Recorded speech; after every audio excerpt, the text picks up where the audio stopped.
الحمد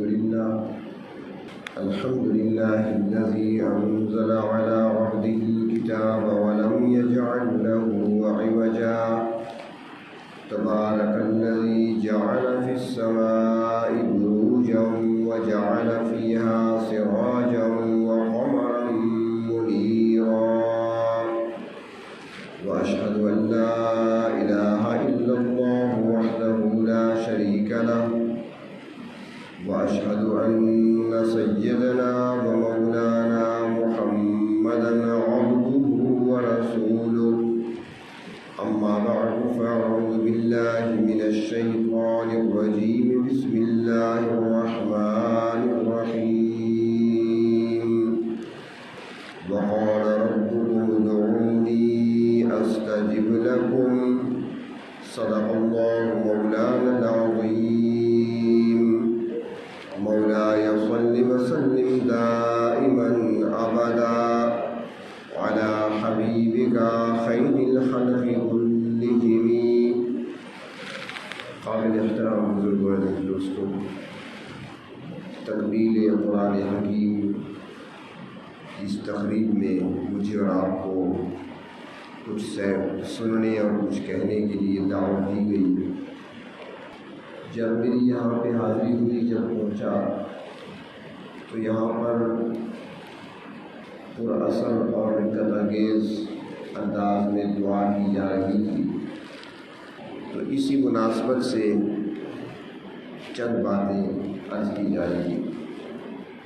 اللہ تبارک و تعالی ارشاد فرماتے ہیں قرآن حکیم میں کہ ادعونی استجب لکم، مجھے پکارو میں تمہاری پکار کا جواب دوں گا، مجھ سے مانگو میں تمہیں عطا کروں گا۔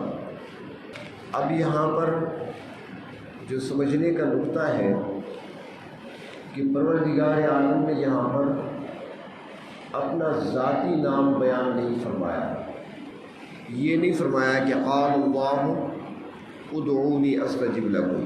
اللہ تعالیٰ فرماتے ہیں کہ مجھے پکارو میں تمہاری پکار کا جواب دوں گا۔ وہ رحم کرنے والے رحیم ہیں، یہاں نہیں فرمایا کہ وقال الرحمن، اور رحمان نے کہا ہے کہ ادعونی استجب لکم، مجھے پکارو میں تمہاری پکار کا جواب دوں گا۔ روزی دینے والے ہیں، رزق عطا کرنے والے ہیں، تو وہ رزاق بھی ہیں، تو یہ نہیں فرمایا کہ قال الرزاق، اس ذات نے کہا ہے جو رزاق ہے جاؤ مجھے پکارو میں تمہاری پکار کا جواب دوں گا۔ تو کون سی صفت استعمال فرمائی؟ وقال ربکم، تمہارے رب نے فرمایا ہے۔ قرآن کریم آپ نے سنا ماشاءاللہ، الف لام میم سے لے کر والناس تک مصلی پر پڑھا جاتا رہا، آپ سنتے رہے، اسی قرآن کریم کی آیت ہے۔ تو یہاں پر اللہ رب العزت نے اپنی صفت ربوبیت کو بیان کیا ہے، تو اس میں خاص نقطہ ہے۔ وہ نقطہ کیا؟ پروردگار عالم سمجھانا چاہتے ہیں کہ رب کون ہے۔ رب وہ ذات ہے، اس کو رب کہتے ہیں جو کسی کو عدم سے وجود میں لا کر اور پھر اس کو آہستہ آہستہ اس کی تربیت کرتے کرتے کرتے پروان چڑھاتے چڑھاتے اسے حد کمال تک پہنچا دے، اسے رب کہتے ہیں۔ تو گویا بتایا جا رہا ہے میرے بندو، دوسروں کے سامنے ہاتھ کیوں پھیلاتے ہو؟ کسی اور کے سامنے محتاج بن کر کیوں جاتے ہو؟ اس در پہ کیوں نہیں آتے؟ اس پروردگار کے سامنے ہاتھ پھیلا کر کیوں نہیں بیٹھتے کہ جب تمہارا وجود نہیں تھا اس نے تمہیں وجود بخشا، ماں کے پیٹ کے اندر تمہارے لیے خوراک کا انتظام کیا، دنیا میں آئے تمہارے جسم پر لباس نہیں تھا تمہارے لیے لباس کا انتظام کیا، جب تم بول نہیں سکتے تھے، اپنی ضرورت بتا نہیں سکتے تھے کسی کو، بھوک اور پیاس میں اپنی کیفیت اور حالت کسی کے سامنے بیان نہیں کر سکتے تھے، کوئی چیز خود پکڑ کر کھا نہیں سکتے تھے، تمہارے ہاتھوں میں قوت نہیں تھی، تمہاری زبان میں قوت گویائی نہیں تھی، تمہارے پاس پوری طرح شعور نہیں تھا، تمہارے پاس عقل پختہ نہیں تھی، چلنے کے لیے تمہارے پاس پاؤں نہیں تھے، تو اس وقت کون سی ذات تھی جس نے بر وقت تمہیں کھلایا بھی اور پلایا بھی؟ تو جس ذات نے بچپن میں تمہیں کھلایا، بچپن میں تمہیں پلایا، اور پھر جب تم جوانی کی حدوں تک پہنچے وہی ذات تمہیں تربیت دے دے کر یہاں تک تمہیں پہنچا دیا اس نے، تو کیا اب وہ تمہیں ایسے چھوڑ دیں گے؟ اب تمہاری ضرورتوں کو پورا نہیں کریں گے؟ اب تمہاری دعا اور پکار پر وہ تمہیں جواب نہیں دیں گے؟ فرمایا وہی پروردگار ہے، اسی کو رب کہتے ہیں، اور اسی رب کا حکم ہے کہ جب بھی ضرورت پیش آئے مجھے پکارو، میں جواب دوں گا۔ وقال ربکم ادعونی استجب لکم۔ لیکن پکارے کیسے؟ آج ہم کہتے ہیں نا دعائیں تو بڑی مانگتی ہیں، قبول نہیں ہوتی۔ دعائیں ضرور قبول ہوتی ہیں، ہمیں مانگنے کا ڈھنگ ہی نہیں آیا، ہم نے مانگنے کا طریقہ سیکھا ہی نہیں ہے۔ فرمایا گیا کہ دعا مانگنے کے لیے جب بیٹھے تو سب سے پہلی بات یہ ہے کہ باادب ہو کر بیٹھے، ادب کو ملحوظ رکھتے ہوئے کہ کس کی بارگاہ میں بیٹھوں۔ ذرا تصور کر لیں کہ اگر کوئی بندہ کوئی درخواست لے کر جاتا ہے، ڈپٹی کمشنر کے پاس جاتا ہے، کمشنر کے پاس جاتا ہے، اسسٹنٹ کمشنر کے پاس جاتا ہے، کوئی درخواست لے کر جاتا ہے تو وہ کس طریقے سے جائے گا؟ کتنا باادب ہوگا، ہر طرف سے خیال رکھتے ہوئے کوئی غلطی نہ ہو جائے، کوئی غلط حرکت مجھ سے نہ ہو جائے، ہر طرف سے اپنے آپ کو محفوظ رکھتے ہوئے اور دل و دماغ کو حاضر رکھتے ہوئے درخواست پیش کرتا ہے۔ یہ تو پروردگار عالم کا دربار ہے، یہاں تو کہیں زیادہ ادب کی ضرورت ہے۔ تو پہلی بات ادب، پوری توجہ دھیان ہونا چاہیے کس کی بارگاہ میں ہاتھ اٹھا رہا ہوں۔ دوسری چیز، سب سے پہلے پروردگار عالم کی حمد بیان کرنا، اللہ رب العزت کی تعریف بیان کرنا، اور اللہ تبارک و تعالیٰ نے یہ طریقہ ہمیں خود سکھایا ہے قرآن حکیم میں، جو سب سے پہلی صورت ہے ترتیب میں، جس کو سورۃ فاتحہ کہا جاتا ہے، اور نازل ہونے میں بھی سب سے پہلی مکمل سورۃ فاتحہ ہی نازل ہوئی ہے، جس سے ہم نماز میں پڑھتے ہیں۔ اس میں دعا کا طریقہ سکھایا گیا، اس میں دعا ہے، درخواست ہے، لیکن پہلے کیا؟ اللہ تبارک و تعالیٰ کی حمد ہے، اس کی تعریف ہے، اس کی ثنا ہے، اس کے ساتھ اپنا ایک تعلق و رشتے کا ذکر ہے۔ الحمدللہ رب العالمین الرحمن الرحیم مالک یوم الدین، اللہ کی صفات بیان کی۔ اس کے بعد ایاک نعبد و ایاک نستعین، اپنا تعلق بتایا، اللہ میرا تعلق کیا ہے؟ میں بندہ ہوں، آپ میرے پروردگار ہیں، میں عبادت کرنے والا ہوں، آپ میرے معبود ہیں، میں محتاج ہوں، مدد مانگنے والا ہوں، آپ دینے والے ہیں، میں آپ سے ہی سوال کرتا ہوں۔ اپنا تعلق جتانے کے بعد پھر سوال کیا جاتا ہے اہدنا الصراط المستقیم۔ تو دعا کا ادب سب سے پہلے الحمدللہ رب العالمین، مختصر جملہ ہے، یہ پڑھ لیا جائے، اللہ کی حمد ہے الحمدللہ رب العالمین۔ اس کے بعد دوسری چیز، بلکہ تیسری، فرمایا کہ دعا جب کی جاتی ہے، جب دعا مانگی جاتی ہے تو زمین و آسمان کے درمیان معلق ہوتی ہے، درمیان میں معلق ہوتی ہے، اور اوپر تب جاتی ہے جب نبی اکرم صلی اللہ علیہ وسلم پر درود پڑھ لیا جائے۔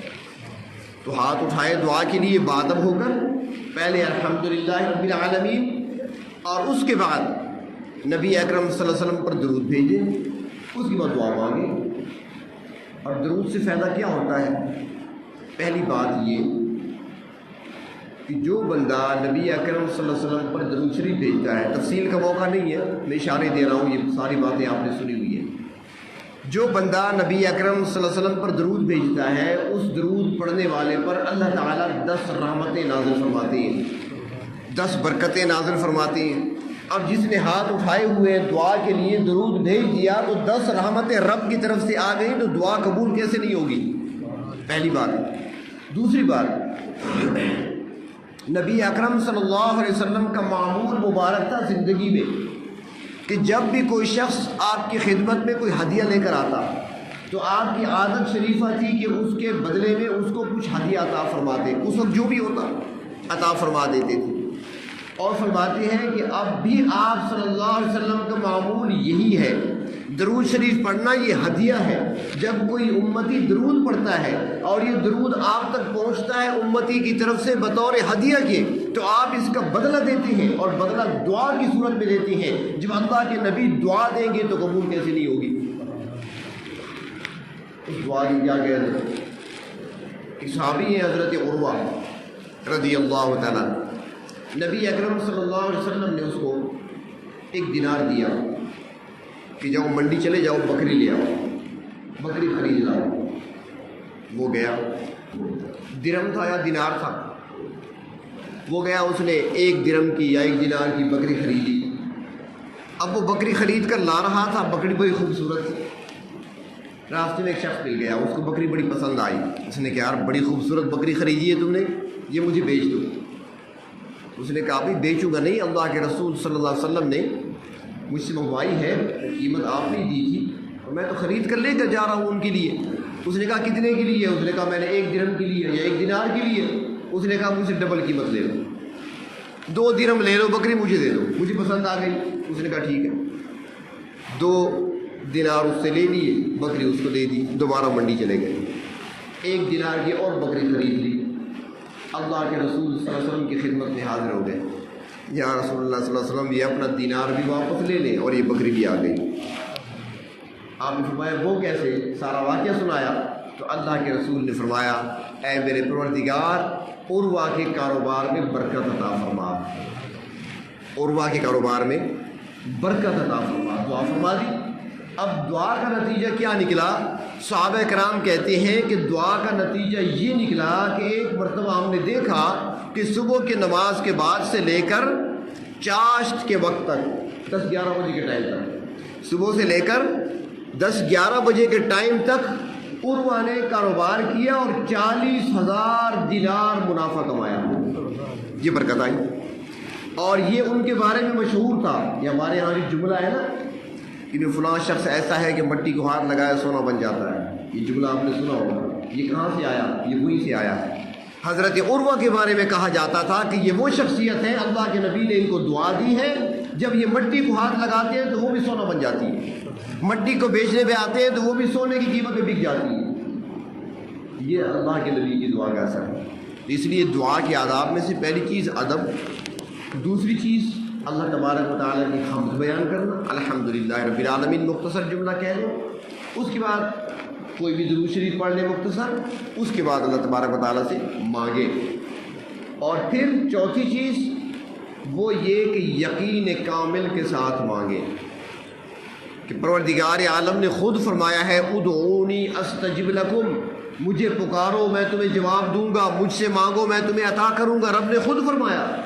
اب جب میں آ کر بیٹھ گیا مانگ رہا ہوں تو پروردگار عالم مجھے ضرور عطا فرمائیں گے۔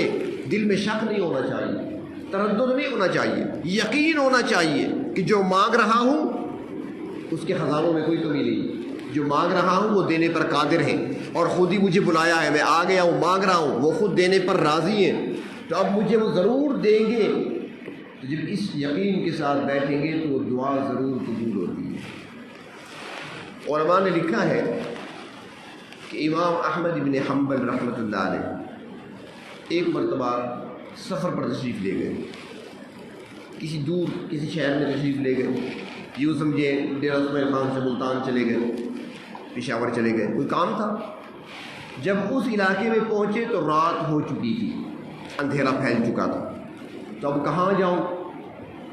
سوچا کسی مسجد میں رات گزار لوں گا۔ مسجد کی طرف ہی جا رہے تھے کہ ایک بندہ مل گیا، اور وہ بندہ کون تھا؟ وہ نان بائی، روٹیاں پکانے والا، تندوری۔ اس نے دیکھا تو سلام کیا، ملا، اور اس نے کہا کہ جی لگتا ہے کہ آپ مسافر ہیں اور یہاں پر نئے آئے ہیں، شاید آپ کے یہاں پر واقف کار کوئی نہیں۔ امام صاحب نے فرمایا کہ تمہیں کیسے پتہ چلا؟ اس نے کہا بس آپ کو چلتے ہوئے دیکھ کر اندازہ ہو رہا ہے کہ آپ نئے بندے ہیں، یہاں پر آپ کا کوئی واقف کار بھی نہیں ہے، آپ مسافر ہیں۔ فرمایا کہ ایسی بات ہے، مسافر ہی ہوں، یہاں پہ ابھی پہنچا ہوں، اندھیرا پھیل گیا، سوچا کہ مسجد چلا جاؤں گا۔ تو وہ نان بھائی کہنے لگا، نیک آدمی تھا، دیندار بندہ تھا، تو اس نے کہا کہ حضرت اگر محسوس نہ کریں، آپ کے لیے کوئی تکلیف کا باعث نہ ہو تو میری دعوت قبول کر لیں، میرے یہاں چلے آئیں، کھانا بھی میرے پاس کھا لیں، آرام بھی میرے پاس کر لیں۔ حضرت نے فرمایا ٹھیک ہے، چلے جاتے ہیں۔ چلے گئے اس کے پاس، اس نے کھانا پیش کیا، اب بیٹھے ہیں۔ اب وہ نان بھائی مسلسل اس کا منہ ہل رہا ہے، زبان ہل رہی ہے، مسلسل رک نہیں رہا، حضرت سے بات بھی کرتا ہے، پھر کچھ پڑھ رہا ہے۔ تو انہوں نے فرمایا کہ بھائی تم کیا پڑھ رہے ہو؟ مسلسل تمہاری پڑھائی جاری ہے، بات کا جواب دیتے ہو، پھر پڑھائی، پھر بات کا جواب دیا، پھر پڑھنے لگتے ہو۔ اس نے کہا کہ میری عادت ہے میں بس استغفار ہی پڑھتا رہتا ہوں۔ تو امام صاحب کہنے لگے پھر تم نے اس کی برکات کیا دیکھی ہے؟ برکتیں تو ہے، تم نے کیا دیکھا؟ وہ کہنے لگا کہ حضرت میں نے یہ دیکھا ہے کہ میں استغفار بس پڑھتا ہی رہتا ہوں، اور جب بھی کوئی دعا مانگتا ہوں ہاتھ ابھی اٹھے نہیں ہوتے، اللہ تعالیٰ میری دعا قبول کر لیتے ہیں۔ جب بھی کوئی ضرورت پیش آتی ہے اللہ تعالیٰ پوری کر دیتے ہیں، غریب بندہ ہوں، مزدور آدمی ہوں، ہر دعا میری قبول ہوتی ہے۔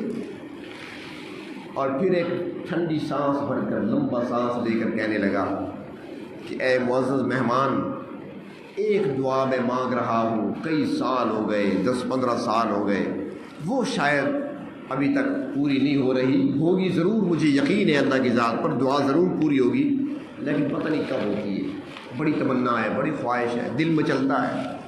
انہوں نے کہا وہ کون سی ہے مجھے بتاؤ۔ وہ کہنے لگا کہ اس وقت اس زمین پر اللہ کے ایک نیک بندے، ولایت میں مقام رکھنے والے اور علم میں اپنا سکہ جمانے والے اور قرآن کریم کی خاطر قربانیاں دینے والے، اپنی پیٹھ پر کوڑے کھانے والے بادشاہ کے دربار میں وہ مجاہد حضرت امام احمد ابن حنبل بھی رہتے ہیں اس زمین پر۔ بڑی خواہش ہے کہ ان کی ملاقات کے لیے جاؤں، لیکن غریب بندہ ہوں، اتنا سفر نہیں کر سکتا، اگر جاتا ہوں کئی دن لگتے ہیں، بچے بھوکے رہیں گے، مزدوری نہ کروں تو گھر کیا دوں گا، اس لیے پریشان رہتا ہوں، وہاں جا نہیں سکتا، اللہ سے مانگ رہا ہوں کہ اللہ ایک بار زیارت کرا دے۔ امام احمد ابن حنبل نے سنا تو آنکھوں میں آنسو آ گئے، فرمانے لگے نوجوان تیری یہ دعا بھی قبول ہو چکی ہے، حنبل کا بیٹا احمد تیرے سامنے بیٹھا ہے۔ تو کون کہتا ہے دعائیں قبول نہیں ہوتی؟ ہم نے مانگا ہی نہیں ہے کبھی۔ دعا پروردگار عالم ضرور قبول فرماتے ہیں۔ انبیاء علیہ السلام کی دعائیں دیکھیں، قرآن حکیم میں اللہ تعالیٰ نے بیان فرمائی ہے۔ صحابہ کرام کی دعائیں دیکھ لیں کتنی ہیں، اس کے بعد امت کی دعائیں دیکھ لیں، کتنے ایسے امتی گزرے ہیں، کس انداز سے رب کو پکارا، رب نے کیسی مدد فرمائی۔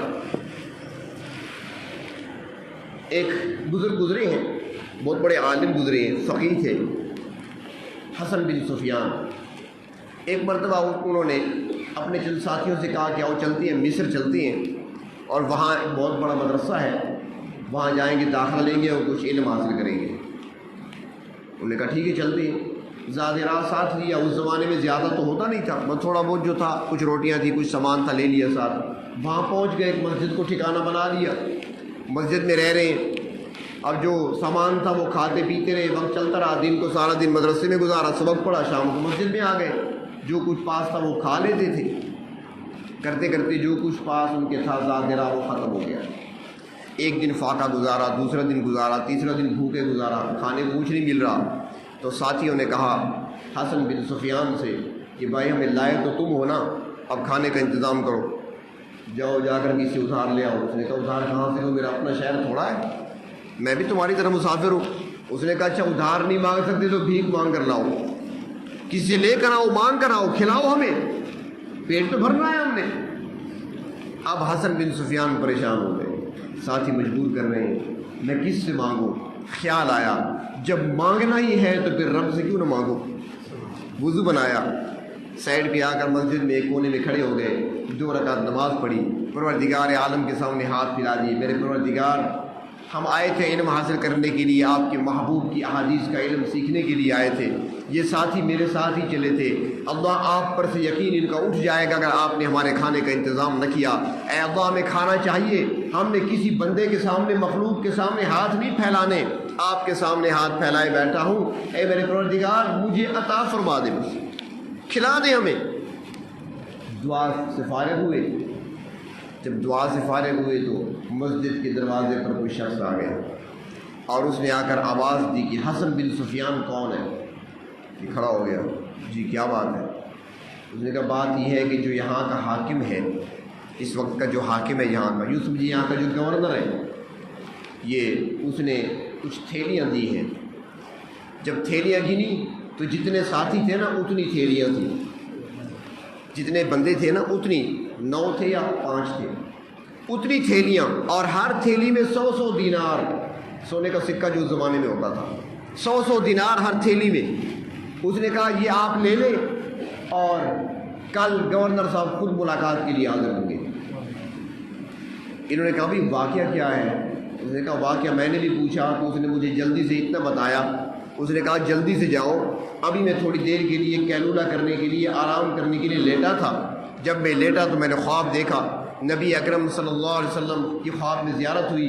آپ نے فرمایا کہ تو یہاں پر سو رہا ہے، مسجد میں حسن بن سفیان اور اس کے ساتھی بھوکے ہیں، وہ تیرا انتظار کر رہے ہیں، جلدی سے جاؤ ان کی مدد کرو۔ اور مجھے خواب نہیں بتایا گیا کہ ان کی تعداد کتنی ہے، لہٰذا اتنی تھیلیاں دے کے لے جاؤ اور ان کو دے دو۔ اللہ تبارک و تعالیٰ اسباب بناتے ہیں، دعا قبول ہوتی ہے، مومن کی دعا رد نہیں جاتی، بشرط یہ کہ مومن دعا کرنے میں سچا ہو، یقین کامل کے ساتھ مانگے، آداب کا خیال رکھتے ہوئے اللہ سے مانگے، پروردگار عالم کے دربار کی آداب سے واقف ہو۔ جب وہ مانگتا ہے، پکارتا ہے رب تعالیٰ کو، رب تعالیٰ اس کی پکار پر لبیک کہتے ہیں، اس کی دعا کو قبول فرماتے ہیں، اور ایسے قبول فرماتے ہیں کہ وہ، یہاں پر ایک نقطہ اور بھی عرض کر دوں، دعائیں تو بہت ساری آپ مانگتے ہیں اللہ سے، دنیا کے بارے میں مانگیں لیکن آخرت کے بارے میں بھی مانگا کریں۔ دنیا میں ہم نے تھوڑا رہنا ہے، اگلی زندگی لمبی ہے، آخرت کے لیے زیادہ مانگیں، دنیا کے لیے تھوڑا مانگیں، آخرت کے لیے بھی مانگیں اللہ تبارک و تعالیٰ سے۔ ایک بڑا عجیب جملہ ایک اللہ والے سے سنا تھا، وہ آپ کو سنا دیتا ہوں، امید ہے آپ کو پسند آئے گا۔ انہوں نے کہا تھا جب ہاتھ اٹھائے نا دعا کے لیے، رمضان کی خصوصاً یہ راتیں طاق راتیں، جب ہاتھ اٹھائے نا دعا کے لیے تو کہا کریں اے میرے پروردگار، میں جب چھوٹا تھا تو والدہ مجھے کھلونے دیا کرتی تھی، میرے والد میرے پاس کھلونے لے کر آیا کرتے تھے، میں کھلونے سے کھیلا کرتا تھا، اور جب مجھ سے کھلونے ٹوٹ جاتے تھے تو میری والدہ کھلونوں کو جوڑ دیتی تھی۔ بات سمجھ رہے ہیں نا؟ جب میں چھوٹا تھا اور کھلونے ٹوٹ جاتے تھے تو میری والدہ کھلونے مجھے جوڑ دیتی تھی۔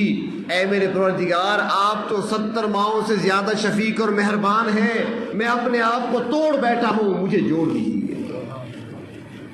میں اپنے آپ کو توڑ بیٹھا ہوں، اب مجھے بھی جوڑ دیجیے، جس طرح میری ماں میرے لیے میرے کھلونے جوڑ دیا کرتی تھی۔ ہم نے تو گناہوں میں اپنے آپ کو توڑ دیا ہے، اللہ کی نافرمانی کر کر کے اپنے آپ کو توڑ بیٹھے ہیں۔ اب رب تعالیٰ سے یہ بھی مانگے ہیں، جہاں دنیا کے لیے مانگتے ہیں تو آخرت کے لیے اللہ سے مانگیں، آخرت کی بھلائی بھی اللہ سے طلب کریں۔ اور ساتھ یہ بھی عرض کروں کہ جس طرح دعائیں قبول ہوتی ہیں نا، اس طرح مظلوم کی بد دعا سے بھی بچا جائے۔ مظلوم کی بد دعا بھی فوراً جاتی ہے، بد دعا وہ دعا نہیں ہوتی، فریاد ہوتی ہے جو اس کے دل سے اٹھتی ہے، نکلتی ہے، سیدھا عرش تک جا پہنچتی ہے۔ مظلوم کی بد دعا، کتابوں میں لکھا ہے کہ ایک شخص کا ایک ہاتھ کٹا ہوا تھا، بازو کٹا ہوا تھا یہاں سے، اور وہ گھوم رہا تھا شہر میں اور کہہ رہا تھا لوگوں مظلوم کی بد دعا سے بچو، مظلوم کی بد دعا سے بچو، میری حالت کو دیکھ لو، مجھ سے عبرت حاصل کرو۔ اور پھر وہ ساتھ ایک واقعہ بھی سناتا کہ میں ایک سرکاری ملازم تھا، میں حکومت کا ایک کارندہ تھا، ایک آفیسر تھا، کسی اچھی پوسٹ پہ تھا۔ ایک دن میں گشت پہ نکلا ہوا تھا تو ایک مچھیرے نے مچھلی پکڑی ہوئی تھی دریا کے کنارے، اور مچھلی بہت خوبصورت تھی، بہت خوبصورت مچھلی تھی۔ جب میں نے اس مچھلی کو دیکھا تو میرے دل میں آیا کہ مچھلی میں اس سے لے لوں، اپنے گھر لے جاؤں۔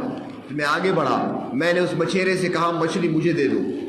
اس نے کہا جی مہربانی کریں، مجھ پہ رحم کریں، میرے بچے بھوکے ہیں، آپ تو لذت کے لیے کھائیں گے، آپ کے گھر میں تو کھانے بہت سارے پکے ہوں گے، آپ تو بازار سے اور چیزیں بھی خرید سکتے ہیں، مچھلی بھی قیمتاً خرید سکتے ہیں، مجھے بڑی مشکل سے جال میں ایک ہی مچھلی لگی ہے، میرے بچے بھوکے ہیں، میں بچوں کے لیے لے جانا چاہتا ہوں، مہربانی کریں مجھ سے نہ لیں۔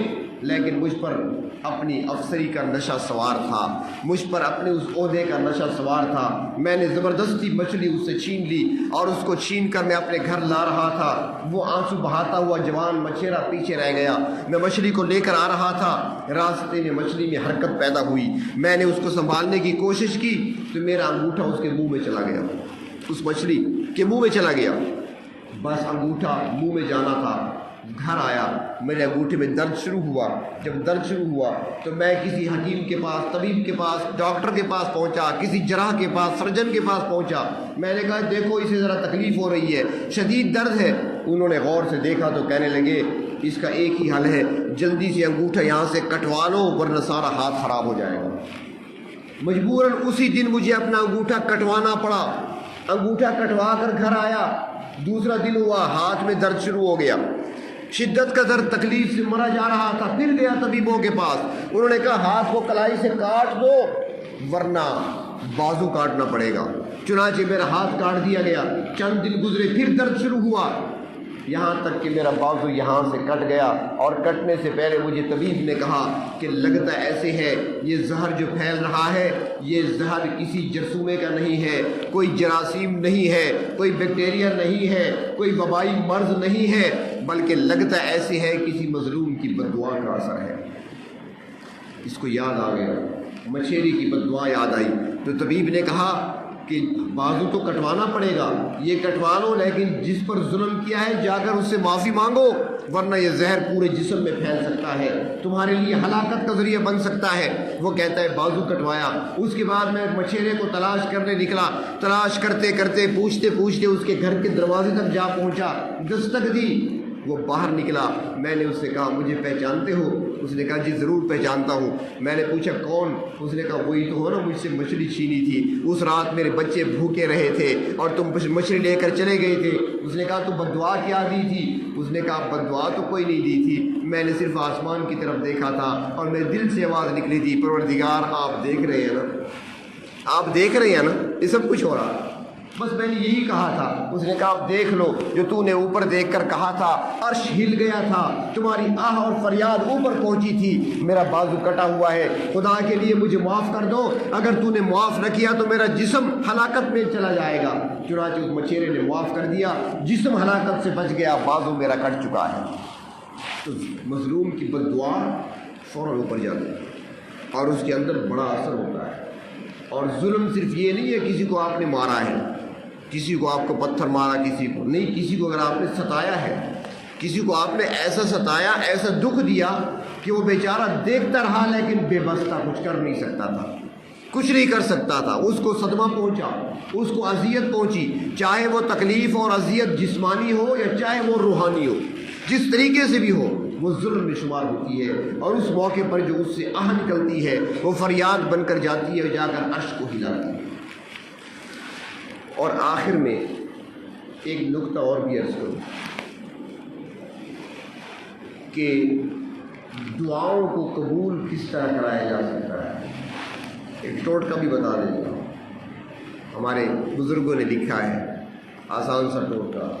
فرماتے کوئی چاہتا ہے نا کہ میری دعائیں قبول ہو جائیں, اس کے لیے آسان عمل وہ ہے جو اللہ کے محبوب صلی اللہ علیہ وسلم نے ارشاد فرمایا ہے. اور وہ کیا فرمایا کہ اپنے بھائیوں کے لیے اللہ سے مانگا کرو, اپنے مسلمان بھائیوں کے لیے اللہ سے مانگا کرو. آزما کر دیکھ لیں, آزما کر دیکھ لیں. آپ کے پاس اگر کسی کے پاس اگر مکان نہیں ہے اور وہ مکان چاہتا ہے کہ مجھے اللہ تعالیٰ اپنا مکان دے دے, کرائے کے مکان میں تھک گیا ہوں, تو وہ اپنے کسی مسلمان بھائی کے لیے جس کا مکان نہ ہو اس کے لیے دعا کرے, اے پروردگار میرے فلاں بھائی کو اپنا مکان عطا فرما, اس کو کرائے کے مکانوں سے نجات عطا فرما, یا اللہ اپنے غیب کے خزانوں سے اس کو مکان عطا فرما. فائدہ کیا ہوگا؟ حدیث شریف میں آتا ہے کہ جب یہ بندہ اپنے دوسرے بھائی کے لیے, مسلمان بھائی کے لیے دعا کرتا ہے, آسمان سے فرشتہ آتا ہے, اور فرشتے خود نہیں آتے, رب کے حکم سے آتے ہیں. وہ فرشتہ آتا ہے اور جب یہ بھائی کے لیے دعا مانگ رہا ہوتا ہے, وہ فرشتہ اس کی دعا پر آ کر کہتا ہے آمین وَلَكَ بِمِثْلِهِ. آمین دو جملے کہتے ہیں, آمین وَلَكَ بِمِثْلِهِ, کہ جو اس کے لیے تو نے مانگا اللہ تعالیٰ قبول فرمائے اور اللہ تعالیٰ اس کی طرف تمہیں بھی عطا کرے. وہ فرشتہ دعا دیتا ہے. اب آپ کسی مولوی سے, کسی پیر سے دعا کرائیں, حضرت دعا کریں اللہ مکان دے دے, کسی نیک بندے سے کہیں مجھے دعا کرے اللہ مجھے مکان دے دے, یہ بہتر ہے یا اللہ کی پاکیزہ مخلوق کو فرشتہ کہہ دے کہ اللہ تجھے مکان دے دے؟ وہ کتنی پاکیزہ دعا ہوگی. تو اس لیے دوسروں کے لیے غائبانہ دعا کیا کرو. جب دوسروں کے لیے آپ دعائیں کریں گے نا تو اس سے ایک تو دل کے اندر سے کینہ بغض ختم ہوگا, دل صاف ہوگا, حسد نہیں آئے گا, کینہ نہیں آئے گا دل کے اندر, بغض نہیں آئے گا, نفرت نہیں آئے گی, محبتیں پھیلیں گی دوسرے کے لیے دعا کرنے سے. جب یہ نعمتیں دوسروں کے لیے مانگیں گے, میں یہ نہیں کہہ رہا کہ اپنے لیے نہ مانگیں, اپنے لیے مانگیں لیکن دوسروں کے لیے بھی مانگیں. جو چیز اپنے لیے پسند کرتے ہیں دوسروں کے لیے پسند کریں، ان کے لیے مانگنا شروع کر دیں۔ آپ اس نسخے کو آزما کر دیکھ لیں، جب آپ دوسروں کے لیے خلوص دل سے، خلوص نیت سے مانگنا شروع کریں گے تو پھر دیکھیں کہ اس سے پہلے وہ چیز آپ کو ملے گی، بشرطے کہ اخلاص ہو۔ یہ نہیں کہ آپ دعا مانگ رہے ہیں اللہ اس سے موٹر سائیکل عطا فرما، اور پھر دل میں آ رہا ہو کہ اللہ اس سے پہلے مجھے ملے، ایسے نہیں، اخلاص خلوص کے ساتھ۔ اور پھر ایسا نہ ہو کہ آپ دعا تو کر رہے ہیں لیکن دل میں آ رہا ہے کہ وہ تو موٹر سائیکل پہ جا رہا ہوگا، میرے پاس یہی سائیکل ہوگی، یہ نہیں سوچنا آپ کو، نہیں، اللہ اسے بھی دیں گے، اللہ آپ کو بھی دیں گے۔ اس نسخے کو ٹوٹ کے آزما کر دیکھیں، اللہ تبارک و تعالیٰ اپنے سے مانگنے کی توفیق عطا فرمائیں اور اپنے غیب کے خزانوں سے ہماری ساری ضرورتوں کو پورا فرمائیں۔ وآخر دعوانا الحمدللہ۔